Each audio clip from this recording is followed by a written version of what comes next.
think Steve is on. Steve, can you hear us okay? Yes, I'm fine. Thank you. Sorry, I'm late. Steve Rowling, welcome. And Steve is one of the members of the Finance and Audit Committee. And That was me, sorry. You too. okay. All right, let's call the public hearing to order. And it's been properly advertised, I suppose. We have a, yes, we had a notarized notice of public hearing in the Kansas Star, which is our public, our newspaper of highest circulation as required by statute. We also publicized this on the library's website and social media, and was available there as well. Okay, thank you. Just a word of explanation. This business of the levy is a kind of a changing practice during the time that we make the decision about it. We have to start out. We have to make that decision by this date, and then we also have to approve a budget soon after this.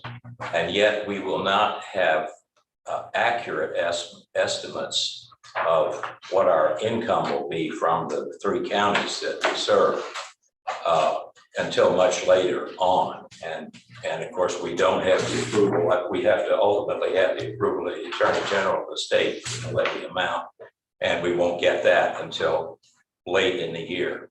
But we have to have, by law, an estimated levy. And you'll note it. The proposed tax rate shall be set to produce substantially the same revenue as required by the budget for fiscal year beginning July 1st, 2021. Substantially is the right word there, because I would use the word estimated, and I think that's what this is really. It's estimated based on what we've been told by the counties at this point. But we've also, what we decided to do this year, and we've done this, not the first time we've done this, but we'll continue at the new rate that was voted. We've just selected the voted rate, which is 40 cents per $100 of valuation, or 0.4000. Multiplied by 100 is the amount that people would pay based on the value of their house and based on the appraisals established by the county. We don't have final information from all the counties, so the 40 cents is an estimated rate. It's the best estimate we can do right now, and the chances are almost overwhelming, I think, that the final rate will be less than that. Isn't that correct? Yeah, I would be, our current rate, our current certified rate is 0.3694. Yeah. And I would expect it to be somewhere in that neighborhood once all the data comes in. And it will be that way because we will not know the actual amount that will be produced by the appraisals that the counties have done until later on, and we won't have the certification of the Attorney General as to our rate, as to the fact that we meet state law requirements on that until later in the year. This is not a new procedure. This is what's been done every year. I've been on the board for over 15 years, and every year we do the same thing. And so that's where we stand with the levy. But so the hearing is on the 40 cent rate. And any comments you make should be on that rate, but understanding that the final rate will be almost undoubtedly less than that. We don't know how much less because we don't have the information yet from the counties that would allow us to make a better, finer prediction. So that's why we use this rate. Okay, well, I'll open the hearing. Any comments from you, Steve? No, I think you laid that out very well, John, and nothing for me, Teresa. I checked in with you yesterday. We had no written comments from anybody. I received no other comments. Okay. Any comments by, at this point, by members of the board who are here as members of the at least most of them are here as members of the Finance Committee, and then we have Joyce Virgo, who is also a board member who is present, and Rita Weiss is here also as a board member who is present. So any comments by board members? Okay, hearing none, we'll open the public hearing to the public at large and see if there are comments by members of the public either that are here, because I gather we haven't received any comments, didn't plan to have any online. Okay, any other comments about the levy? Yes. Sorry, what? I'm Jane Shovel, live in Platte County. And I came because I was on one of these neighborhood newsletter things, and people are stressed out about our assessments. And then, of course, the taxes, and so I'm here just to find out, is there anything to reduce the library tax levy? Because it's one of our top levies. So that's. Well, your top levy, I think, is the schools. Yes. Yeah, and the second is probably the county itself. No, our county's great. What is your county's rate? I can't tell you, but it did go up. 6 cents. How much? 6 cents per 100. So what other sources of revenue does the county have? They have sales tax, don't they? Yes, Oh, yeah. yes, they have sales tax. They have Okay, liquor license tax. They have. Yes. yeah, most counties have a tax on electronics, television, and the delivery of electronics to your home. They make a tax on that. I think so. Well, maybe it's just the cities that do that. Well, in any event, so your comment is that it would be good if we could reduce that 40-cent amount. Right. I think your wish will be achieved, because it's very unlikely to be a 40-cent rate at the time we do it, for the reasons I mentioned before, which is that we will have better information, and we'll, the budget is the budget, and we will then the amount that we need to do the budget is the amount that we'll finally settle on. But we're required by law to have an estimated tax levy hearing at this point. So that's what this is. The estimated tax levy is 40 cents per 100. There's a lot of people stressed at this time. Sure, we understand Trying to that. make ends meet. Yeah.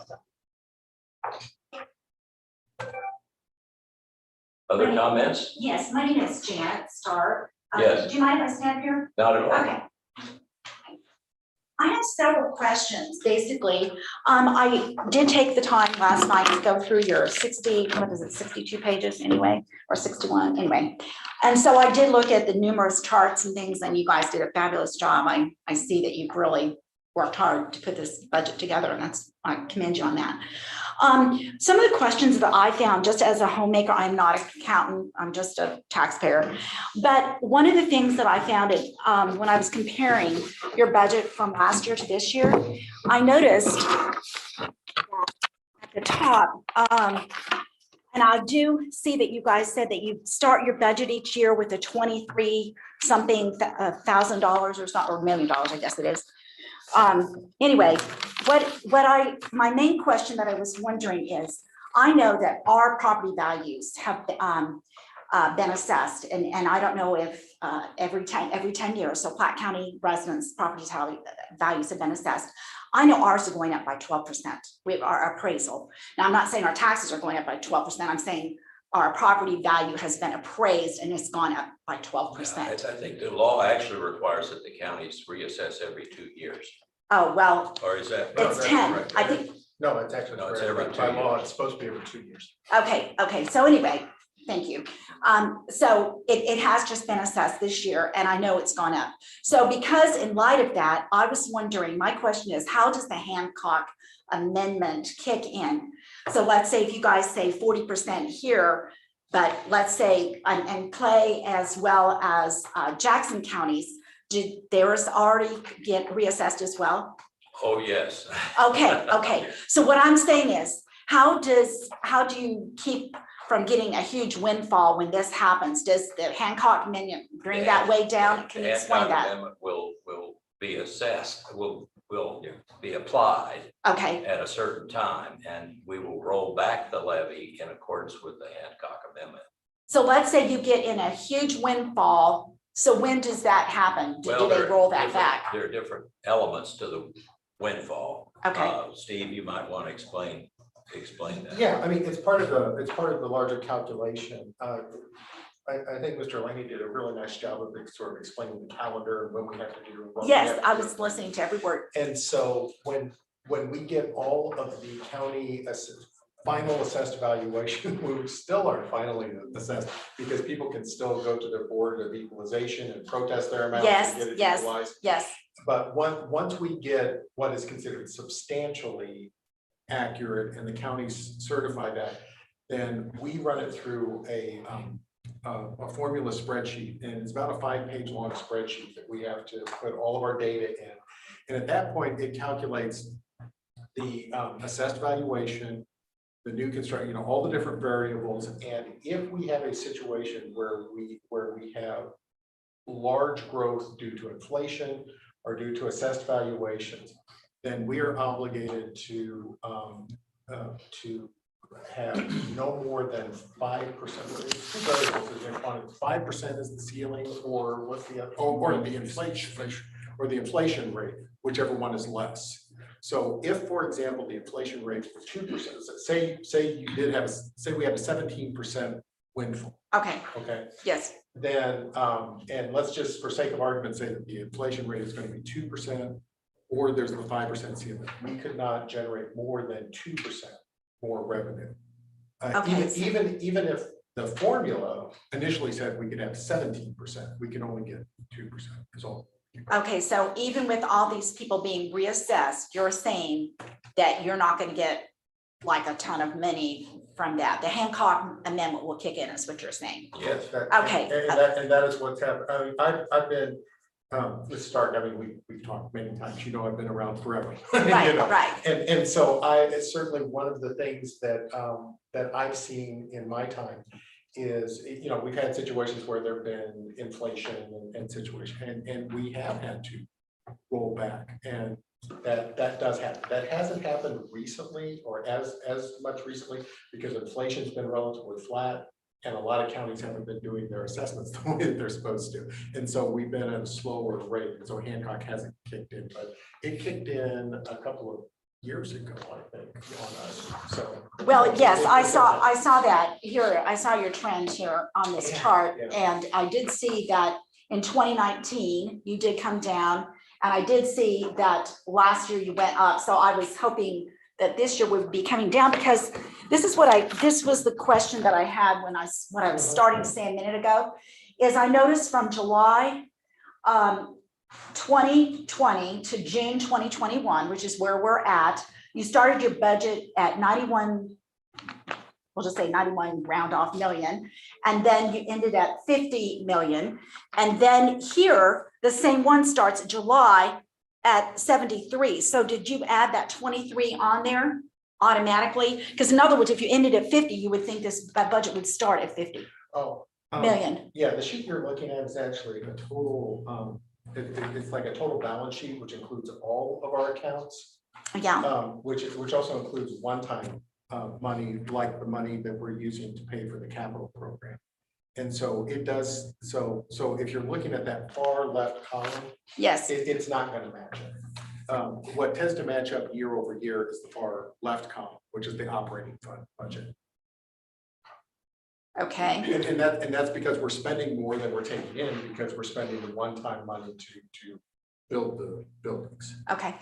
So now I have another question, because my husband used to work for the government and he worked in the budget department, and I wish he was here because he knows his stuff. Like I said, I'm a homemaker. I'm just asking questions. You're doing fine. So basically, I noticed at the bottom here, we have 50 million at the end of June here, and then proposed for For this year, it's gonna be 40 million. Now, that seems like a lot of excess money in the budget to me, to have 50 million, because here you're taking in property taxes of almost 60, and yet you end up with 50. To me, when my husband worked in the military, they had pretty much at the end of the year, their budget had to balance out. I mean, they had to bring, do you know what I mean? They didn't have excess. Because that shows to me that you have extra money is what that shows me. Well, we have to carry some extra money. I understand. I'm not saying you have to have a zero balance. You're not like the military, but I'm just saying, if you Well, have we don't 50 see, we million. don't get our taxes. The taxes are 95% of our Right, now, income, and the taxes aren't delivered to us until the end of the year. So we don't know what those will be. We have to carry all the expenses of the library between now and time, between the first, when we adopt the budget. I understand that. So what I'm saying is, don't you get all your taxes when they get paid in December? Don't you get them all in January? And then that covers for the year? No, when do you get your taxes then? Well, Yes, we're getting new tax revenue starting in December, but our fiscal year starts on July the 1st. I So see. we need some capital to cover the expenditure between July and December. It's a carryover. That's about, that you are correct, that's about $23 million. Plus, we also had a commitment to finish the capital project. Correct. It's left over about over $10 million. So 23 plus 10, that's about $33 million.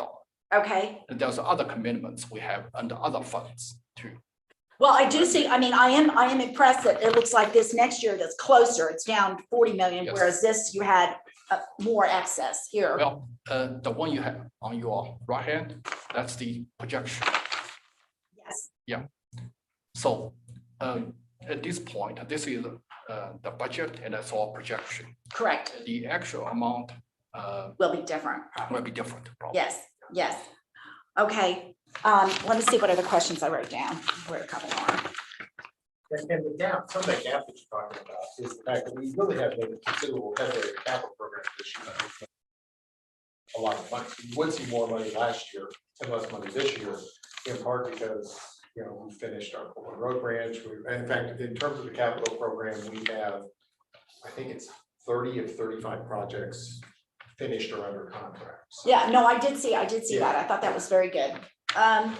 Let's see.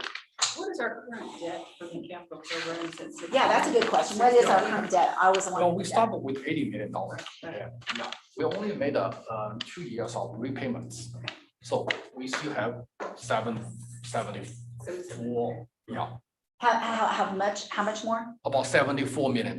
74 million still Yes. in debt? Yes, We haven't paid it back yet. we only started 2 years ago for repayment.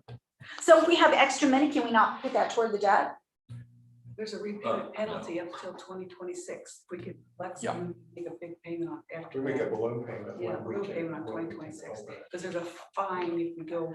Oh, I see. we did the debt route because we wanted to get the projects that the people voted for finished as quickly as possible Okay. so that they could use them. Right, Or otherwise, we'd gone pay as you go. It would Yeah, take no. 21 years. to No, I do it, understand. and that, you know, it's.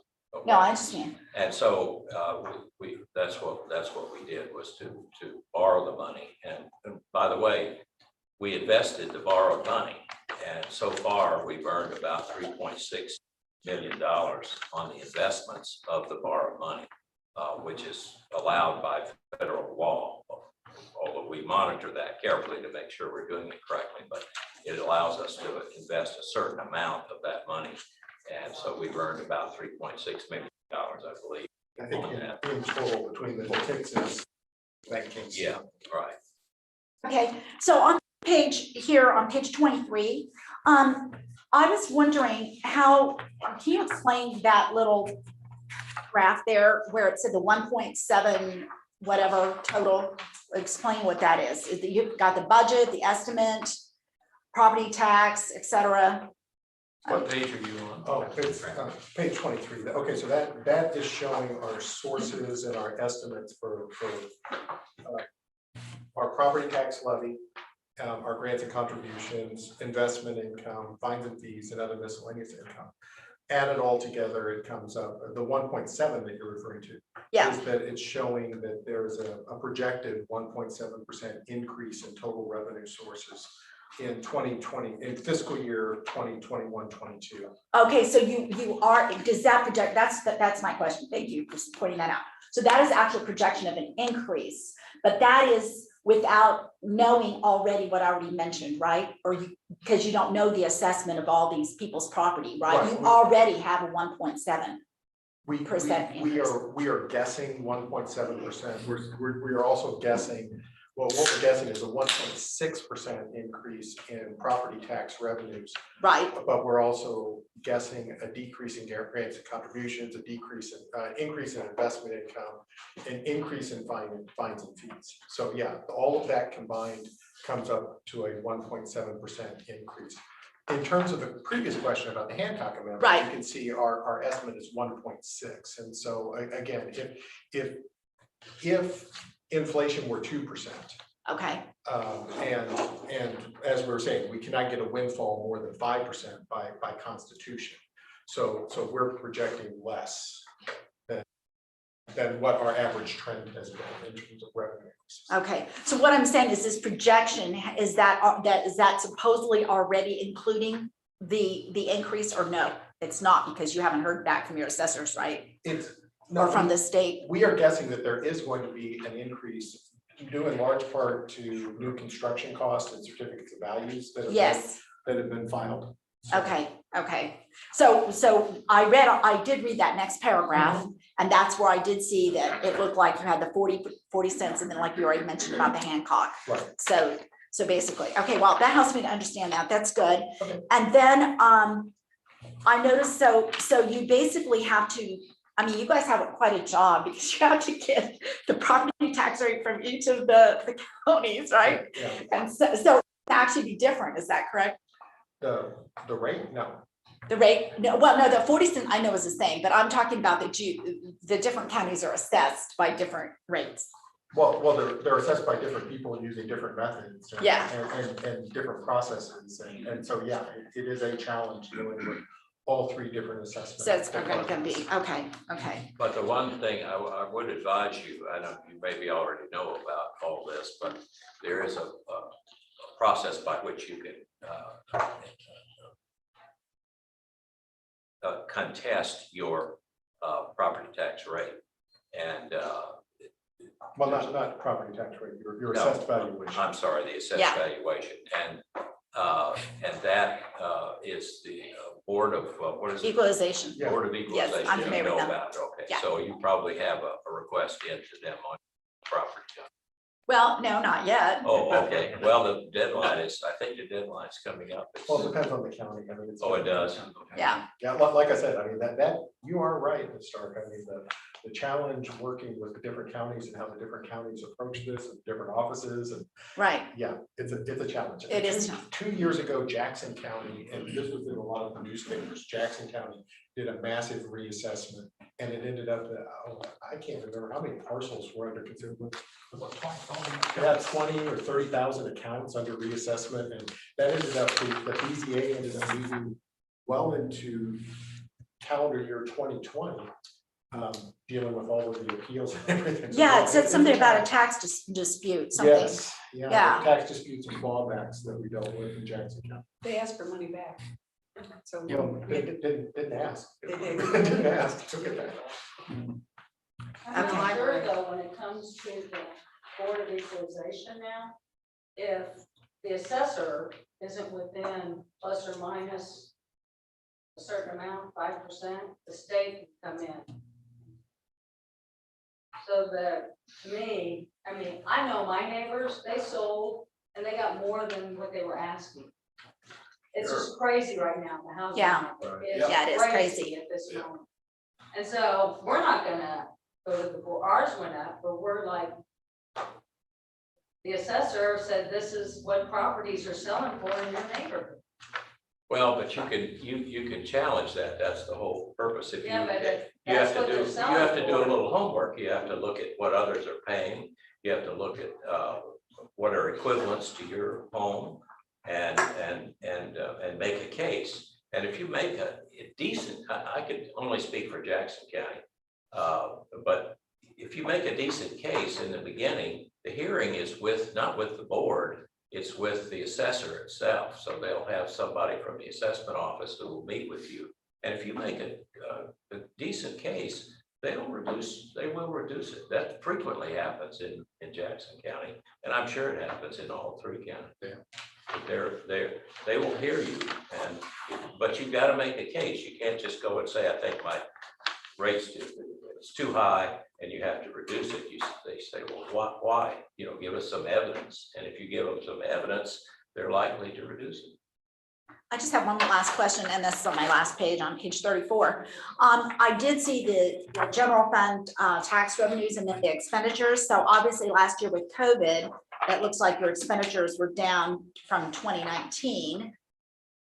So you obviously got extra money there then, right? If you weren't spending as much. Yeah, we had a positive revenues over expenses situation, or at least it appears as though we're having that Okay, through the fiscal year that we're about to end. okay, okay. And part of what we did with that is that we transferred, we did some transfer of funding from the operating fund. With that revenue over expenses situation, we moved some of that into the capital project fund, which allowed us to be in a position to have all of the resources that we needed for the capital plan. We also took some of that money and put it in the capital projects fund, because one of the things we discovered during the pandemic was that while our electronic infrastructure worked very well, in fact, worked better than we expected it to, we did discover that we needed some updates and upgrades to our server technology and things like that. And so we used some of that, so we allocated some of that extra money to make that one-time expense. Right, and I saw that you Investment. also spent extra money to the Kansas City Star for their electronics thing to go back to 1800 or something. Yeah, well, I mean, that was we don't actually buy that directly from the Kansas City Star. I mean, that's what you said. I don't think that's what you meant. Oh, well, I mean, I read something about that. Yeah, it's from a third-party vendor that we get it from. But yeah, we had a contract, we had a multi-year contract to buy a perpetual license for the Kansas City Star so that everybody could have the historical record forever. And we had planned on, I think we planned on making 2 more years worth of small payments. But since we had the extra money, we just paid off the entire contract. Okay. Retired that. Yeah, it's free to anybody who wants to log in. That's pretty cool. So, Oh, It's hard okay. to find anywhere. All right. Well, that's good.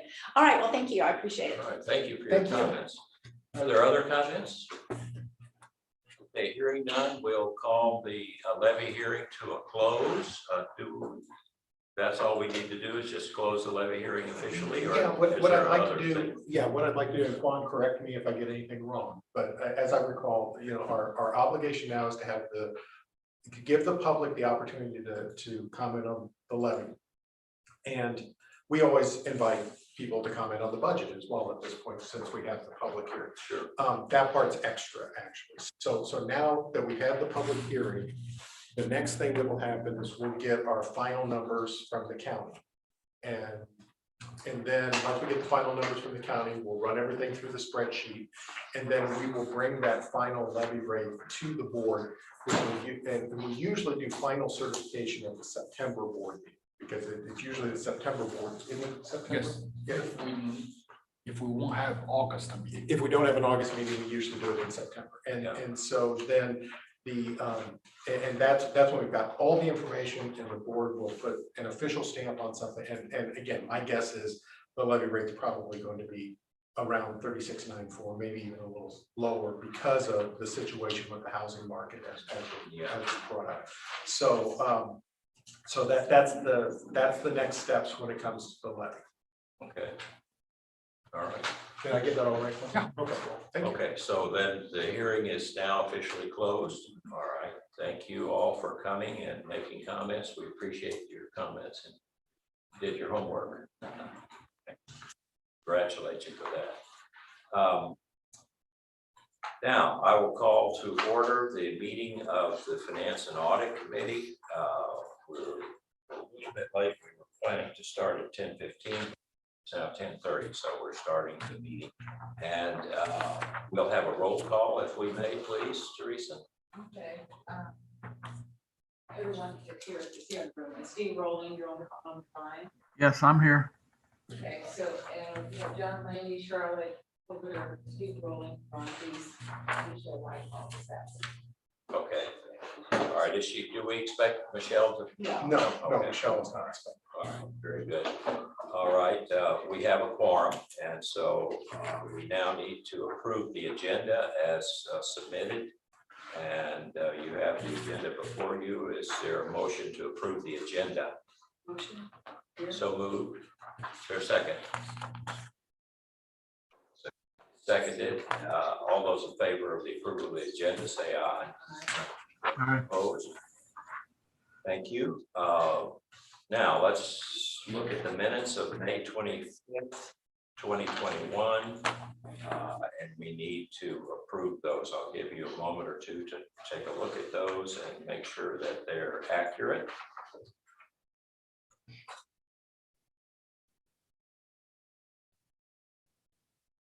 And if you feel they are, I would accept a motion to approve the minutes of May 25th, 2021. I move approval. It's been moved. Is there a second?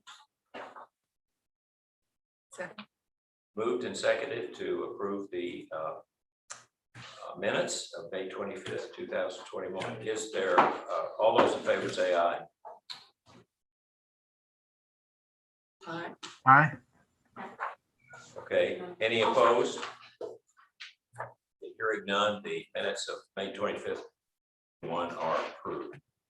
Now, we'll go into the 2021-22 budget. And we've already had one extensive review of this. We spent quite a lot of time. I think we went over a little bit. We were, what, 2.5 hours the last time reviewing this budget for the first time. We got it the very first at our last meeting and had a chance to go over it very thoroughly. And in the process, we made some suggestions and requests of the administration about some changes in the budget that we thought would be appropriate. And so I'm just going to kind of run through this quickly to see if there are further comments or if there are comments related to the changes that we had asked be made the last time around. And I'll start with the budget message, which is page 1. And there were some changes in the first paragraph, and you make note of those. And there's still are a couple of little errors. They're just little tiny errors in the first paragraph, and those will be taken care of. There was a suggestion made on page 2 that maybe that Steve emphasized a bit more, and deservedly so, the contributions of our employees to the fact that we were able to get through the pandemic so well and continue to serve the people and do so in a safe way. So I think Steve Rowling made that comment, and I believe that has been incorporated in there. Steve, did you have a chance to notice that? Yes, I did. And I think I'm very pleased with the revised language. Thank you. Great. Okay. Thank you. Thank you, Steve. Any comments you have, Steve, about your letter? No, I just want to make a comment just in general that the copy editors are still going through this. The version you're seeing has still not been fully copy edited. We discovered a long time ago that if we had one version where people are editing content and another version where people are editing the copy, the editing, lots of times those don't get married up at the end. So yeah. you may still see a split infinitive or a comma splice, but that will be corrected before the June. Okay. Thank you. Okay, with strategic plan, I think I don't show that we made any suggestions for a change in any of that material that was in that one. I'm over on page 7 now, and I have, I show some underlining here that I did myself, but I don't think there were any changes proposed in that area. And then looking on the next page, which is page 8, we have practices that apply only to the debt service fund. I think there was some conversation about early payout, and I think, in fact, I think you mentioned I've got a that. question on Yeah, go ahead. On the debt payoff, is there any plan to have a separate account to collect a balloon payment, or is this, how do you foresee addressing it? Is there any plan, or is it to be developed? Details would be to be developed, but in terms of separate fund, yes, I mean, I would say that debt service Yeah, fund. page 50, Yeah, the debt on first. page 50, you may see the 51, you can see all the details. Okay. Debt Yeah. service fund? Yeah, that there is a fund that already Okay, good. exists, All right. and we could easily, you know, if we wanted to create a specific line for that purpose within that, we could do that. Yeah, and our hope would be, I think everyone agrees that our hope would be to try to pay off that debt earlier than we have, because it's considerable and it runs until 2039. Is that correct? Yes. 38. 38, Yes. 2038, missed it by a year.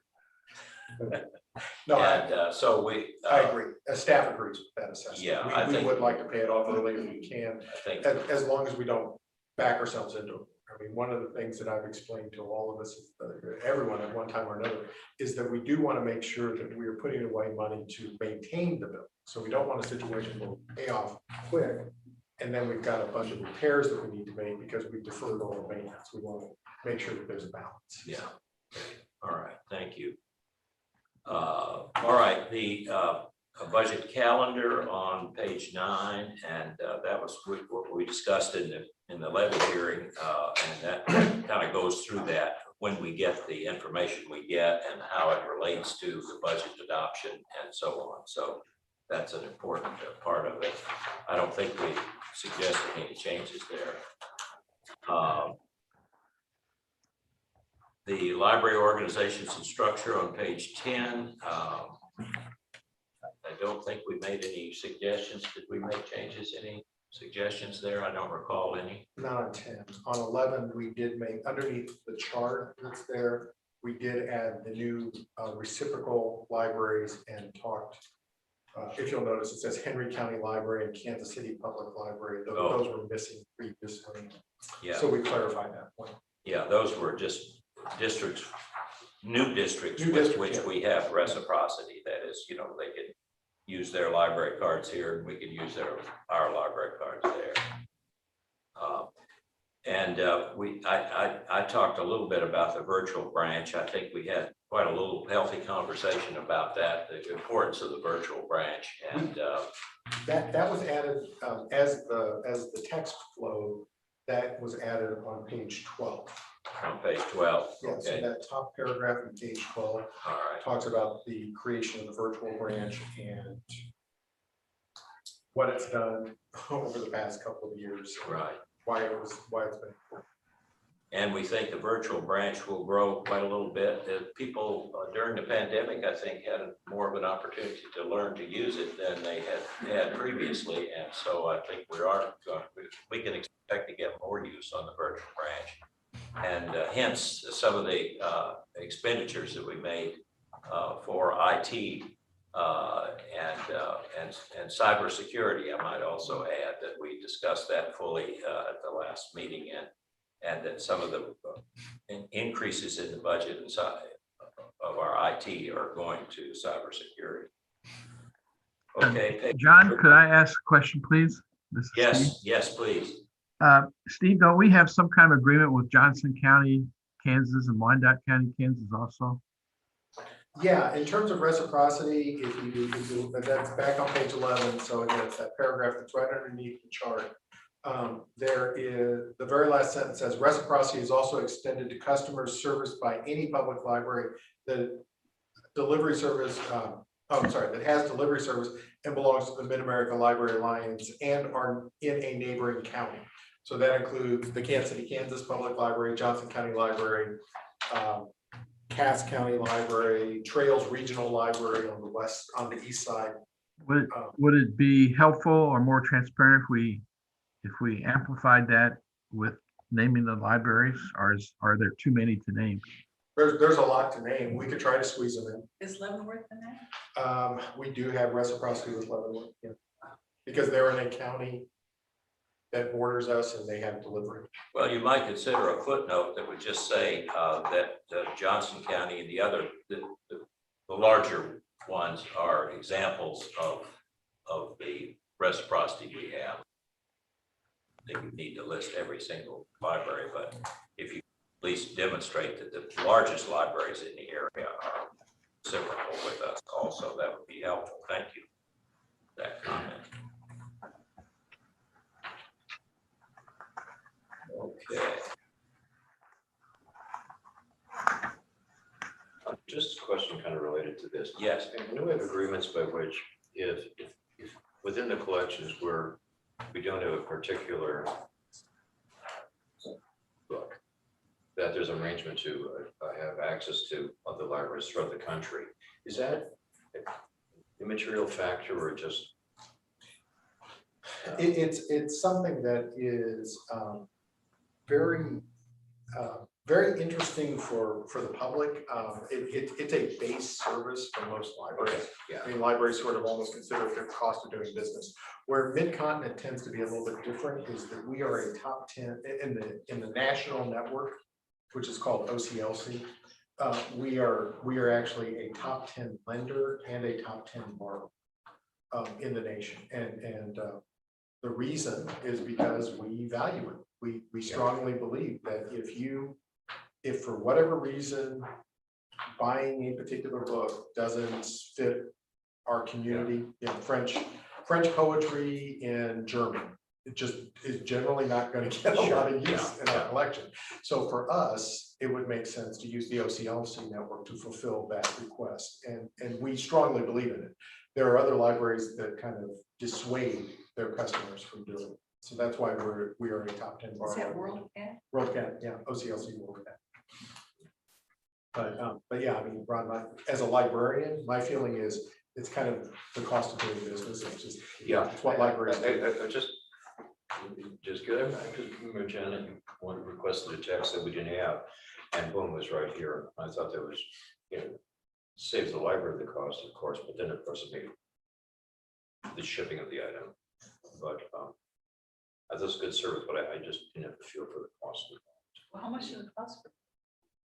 Should be basically like UPS rates or something like that. Well, yeah, I mean, mailing. I mean, Mail, the sender absorbs the sending cost and the borrower absorbs the return costs, and so it ends up being sort of a wash in that context. Just another question occurred to me. Is the Mid-America Library Alliance, is it still headquartered in our property? Mm-hmm. Yeah, and it's in the stone building at headquarters. Mm-hmm. Yeah. Okay. All right, let's move on through the we've got things that we normally have, and this one includes well, I guess there were no changes in the branches, so that stays the same. Mid-Continent Public Library organizational chart. See there how we're organized to do the business of the library. The members of the Board of Trustees. There are quite a number of new members of the Board of Trustees, and we welcome them and look forward to working with them in person soon. I think we're probably going to be quite almost fully in person, are we not, from this point out, except that we will continue to offer the opportunity for people not to attend the meeting if they don't feel it's safe, or if they just, if it's not convenient for them to be here, they can still do it remotely. Is that correct? That would conform with the CDC guidance, so yeah. Yeah, okay. All right, then we have on page 16, we have the budget summary of revenues, expenditures, and changes in fund balance. And I think we explored that some during the levy hearing. And any questions or comments on that? Page 16, it's pretty important. And then we have the other cut at, we have several cuts at explaining the budget, and some of them are related to the figures themselves and the aggregate of the figures, and some of them are related to specific areas in which we spend funds. And materials and lending are particularly important because, materials and lending are particularly important because we measure ourselves against other libraries. We try as much as possible throughout this budget to measure ourselves against other libraries, because that's one way we have of determining whether we have the efficiencies that we think we have. And we always look good in relation to that. One of the areas that we're ahead of other libraries is materials and lending. We have significant, not significant, but we have measurable more expenditures on materials than most other libraries our size. Isn't that correct, Steve? Yes. Yes.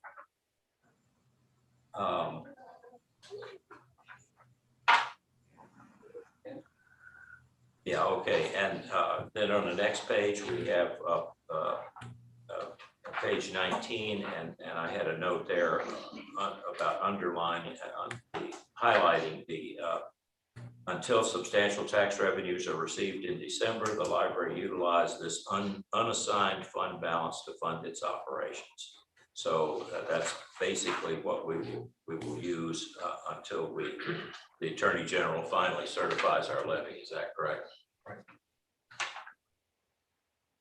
And the Attorney General won't certify it unless we've met the requirements of the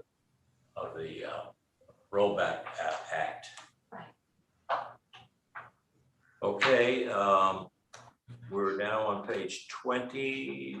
Seems like there was a comment on 20. Well, yeah, we had just discovered that we'd received the certificate for excellence in financial reporting. So everything that you had in the draft was for 2019. We Okay. actually have the 2020 and updated the language so that it says that for the 10th consecutive year as opposed to 9th consecutive year, which is what the draft said.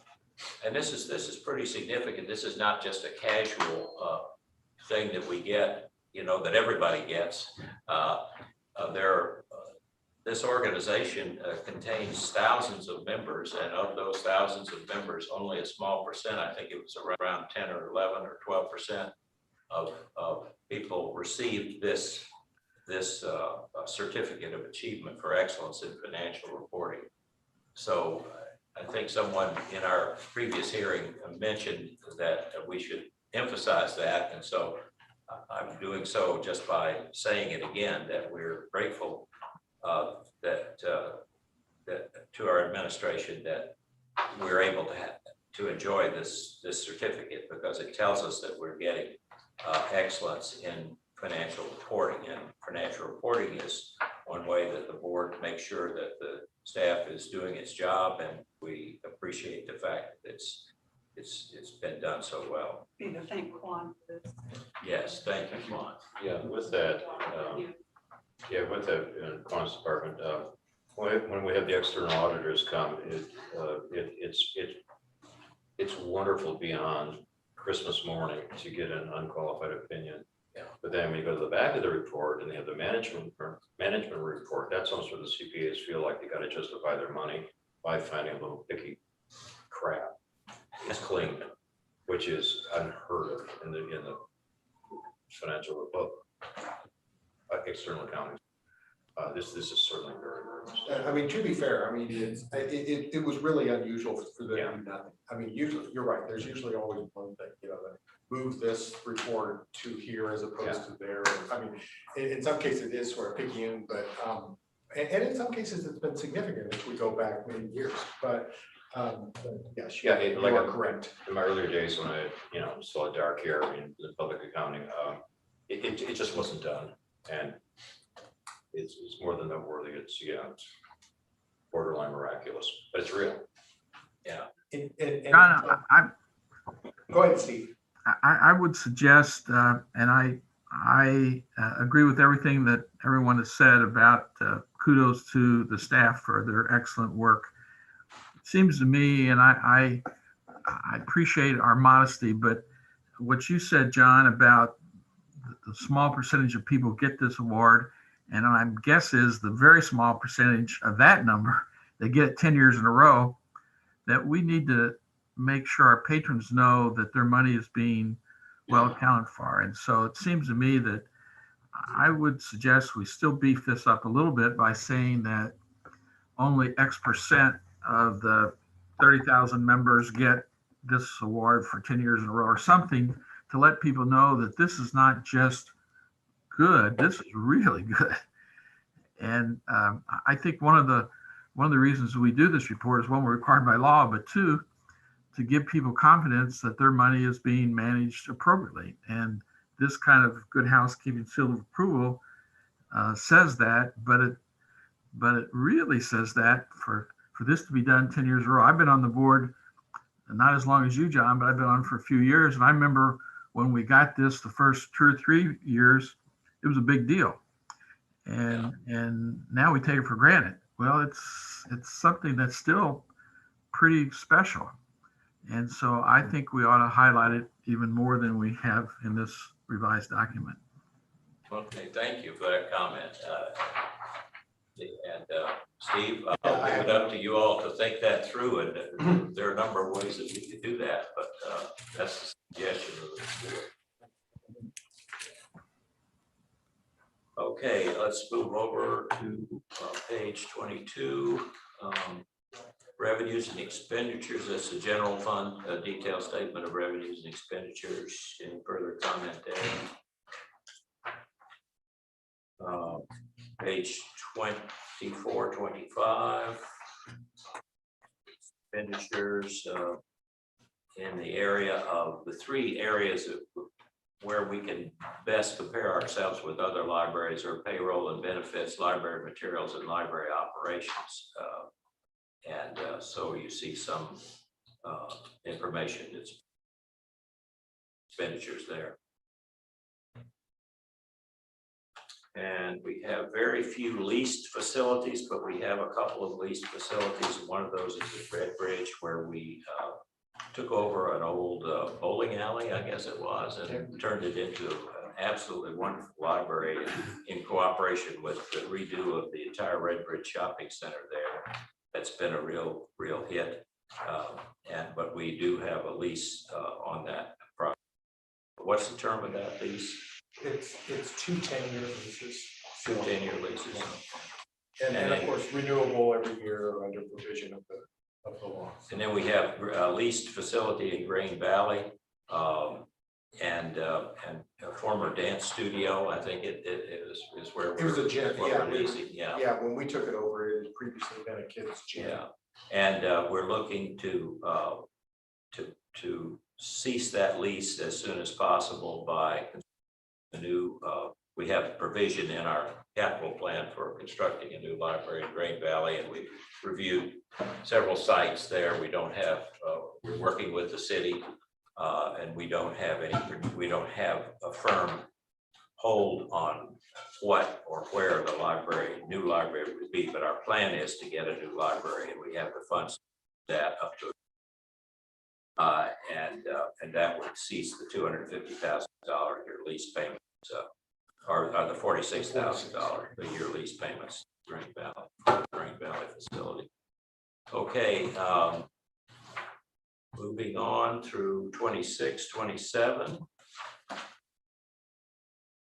We had, on 28, we had a little discussion of the reading rocket. I've got that circled. I don't actually remember the discussion we had. I think that the gist of it was that we're planning to replace the existing reading rocket because, you know, I guess it's I don't know, it's a 1953 Greyhound bus or something, and it's kind of outlived its days, and we need to replace that reading rocket, and that probably will happen this year. Steve, is that correct? Right, I mean, what we were explaining in the meeting was that we did have, while we had plans to do that, some of that got sidetracked due to the pandemic. I mean, not just due to us, but due to our outside vendors and them not being able to work. So the replacement was a little slower than what we'd anticipated, but there's still the intention to do that.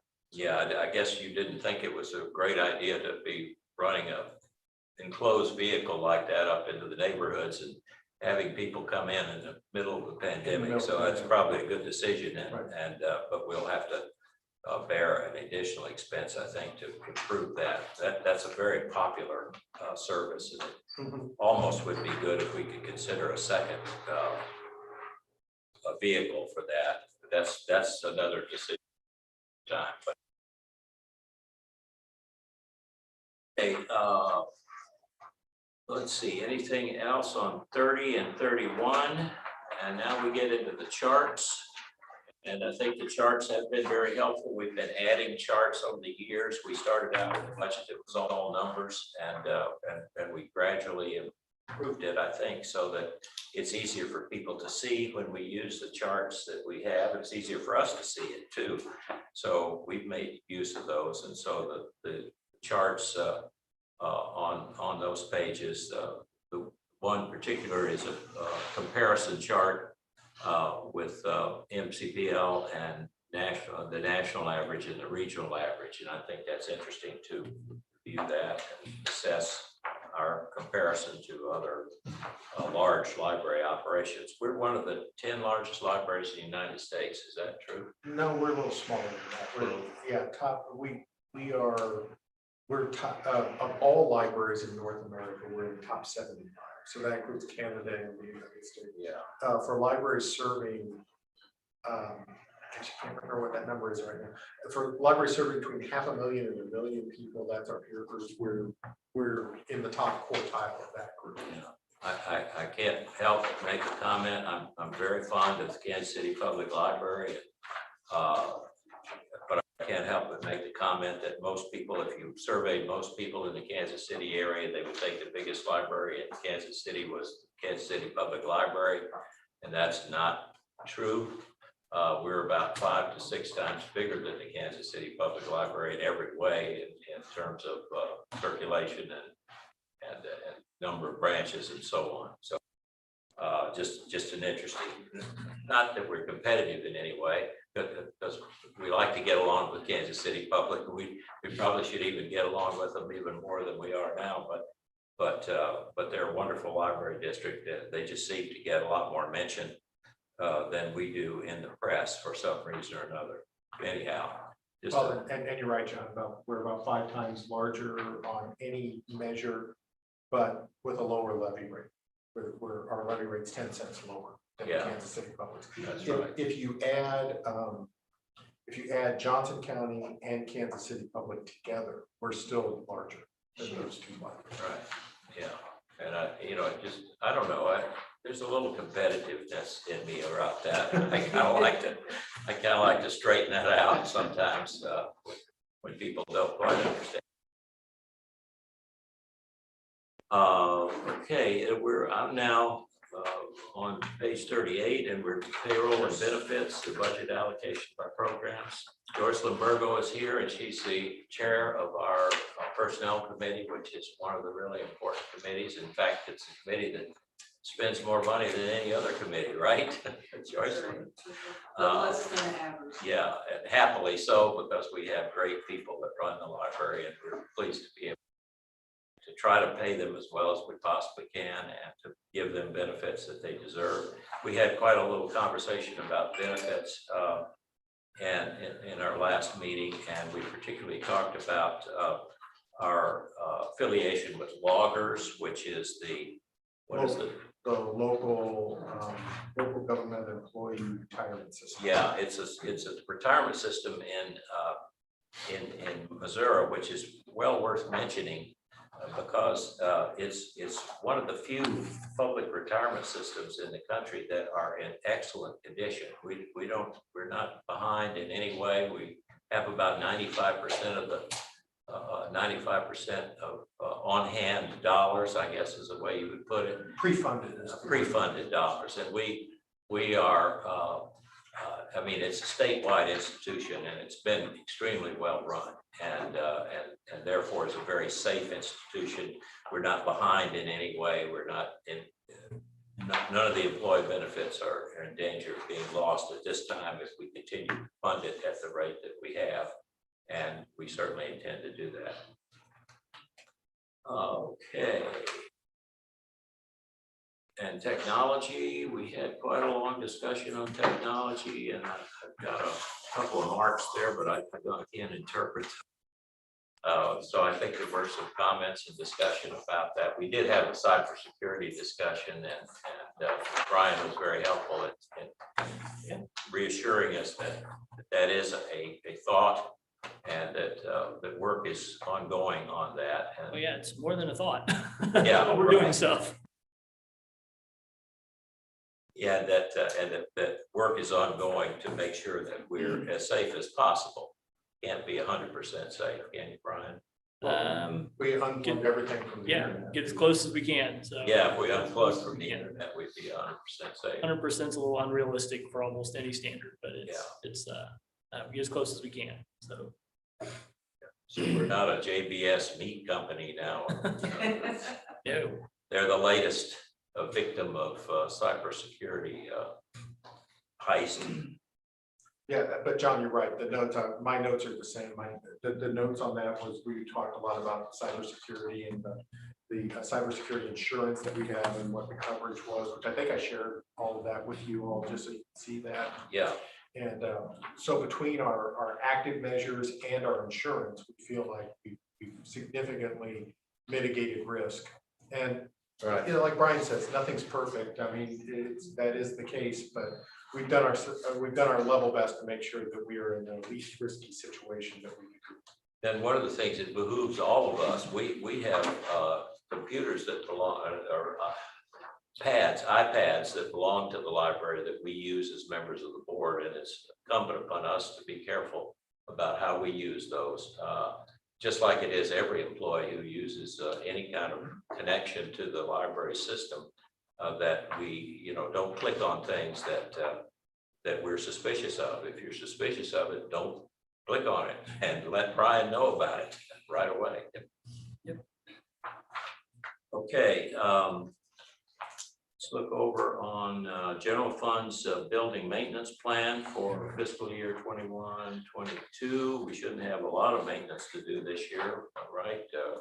I mean, as you can see on page 45, it really does sort of list the projects, and Yeah. if you go through those, you can see those really are just standard maintenance, maintaining our buildings, and it's just sort of the standard things that you would do on any building. Those of you who have been on the board for a little while remember that sometimes in this fund you'll see big projects, and sometimes you'll see this total, instead of it being $600,000, 1.2 or something like that. And that's because Aaron's doing some sort of a big swap out of light fixtures or something along those lines. But yes, there's very little maintenance going on right now because of the capital program, because we're replacing everything. Right. Any comments or questions? Looking over on page 46 and 47, the capital project fund. This is a separate fund from our operating.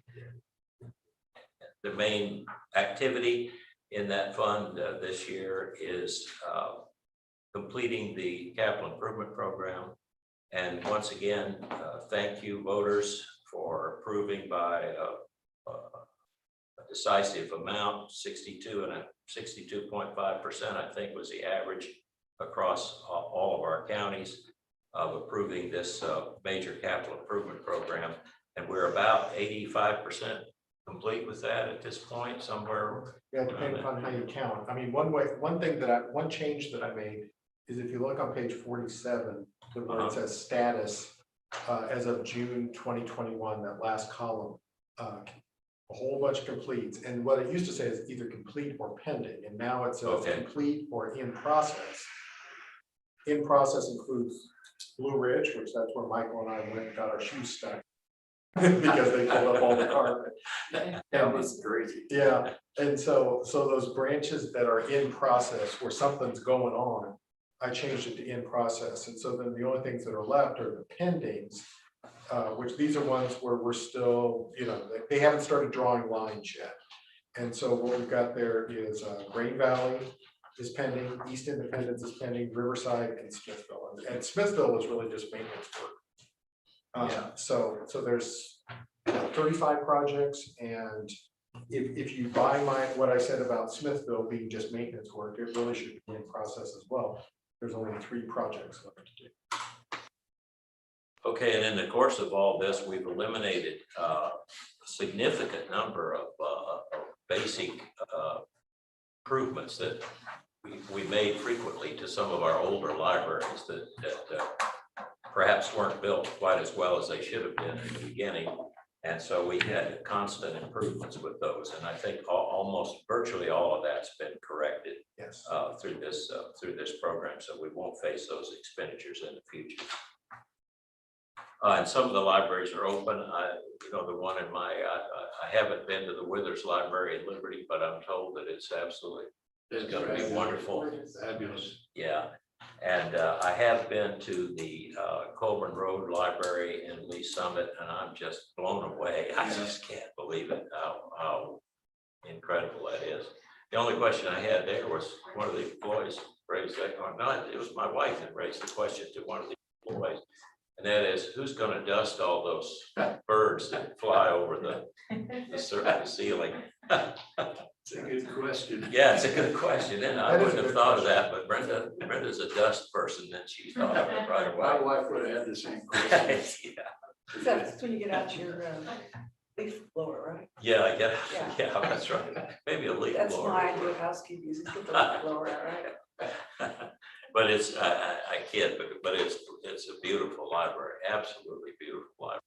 It's completely open. It's just marvelous. It really is. And the people were so helpful too. They're excited. Yeah, they're very excited about it. They're anxious for you to ask them questions and for them to be able to answer your questions and so on. So it's really interesting to go there. There's the grand opening of that library will be on the 11th of June. Week from tomorrow. At what time? 8:30. 8:30.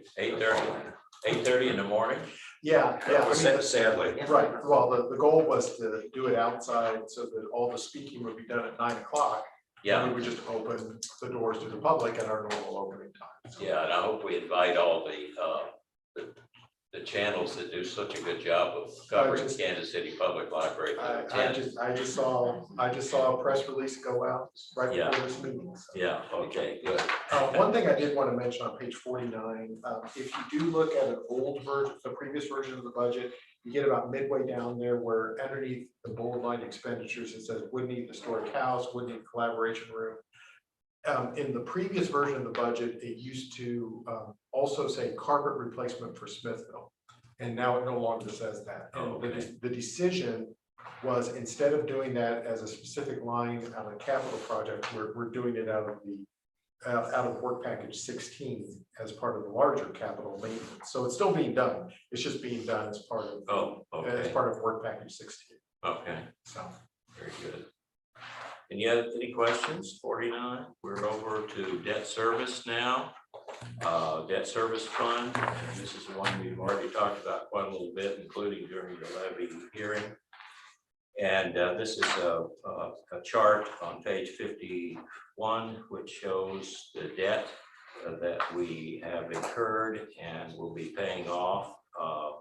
And that the end year is 2038. And I think the first year that we're allowed to start paying off by the terms of our contract to borrow the money is in 2026. Correct. So it'll be the year of 2026 when we'll be trying to make those decisions about how we're going to accelerate that payoff.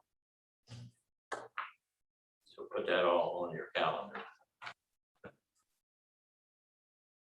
Okay, special revenue fund, page 52, 53, grant and gift fund. We have an active fundraising program. We're trying to tap into funds that we know could be available for library purposes among foundations and others in the community. And so far, we're doing pretty darn well on that. I think, we've raised over $4 million in about the last 3 years of our 4 years of our active program here. Most of those have gone toward the renovation of the historic home, antebellum home in Woodney, at Woodney. And that's going to be the home of the storytelling function of the library once it's complete. And it'll be a very important part of library affairs going forward. We still have about 210 or $12,000 to raise there. We have one grant request out, and it looks good on that. And then we have 2 other calls to make on that one. And again, if anybody knows of somebody that wants to name a room, this is a rare opportunity. How much for a room? 25,000. We'd rather have 50, but if somebody steps forward with 25 and wants to name a room, why, we've got one ready for them to name. So anyone that's listening, please let us know, including anybody in the audience. Okay, and we've got some special scholarship funds in addition to our regular fundraising, and that is the James Letter Scholarship Fund, and the Genealogy Endowment Fund, and Story Center Endowment, so on. So, any questions about any of those funds? We have self-funded health insurance, and we did have some conversation about that in our previous meeting. I don't think we suggested any changes, although it's been a incredibly successful program. Some of us that were on the board at that time were a little concerned about doing it because we kind of cut our ties to major insurance in a way. We still have override insurance, so if it goes wildly beyond our estimates, why we're still covered by that. But it's just worked beautifully. I mean, we build up a cushion, and the cushion helps us through the times when we have more use of health insurance than we normally do, and that's worked extremely well. No guarantee that it'll continue to work well in the future, but so far it's been a real winner for our budget over the last 7, 8 years, 10 years. 10. I was going to tell you. I mean, that was Wow, we did that in August. We did this my first week on the job. really? The decision to do this, and there were many times that I thought that this is going to be my first big and my last big decision, based on how it performed. But it performed very, very well. Yeah. Okay, then on page, unless there are questions about that, there's always questions from the board about that. I think properly so, but we need to monitor that carefully. Page 57 is the per capita ratios of peer group comparison in terms of circulation and so on.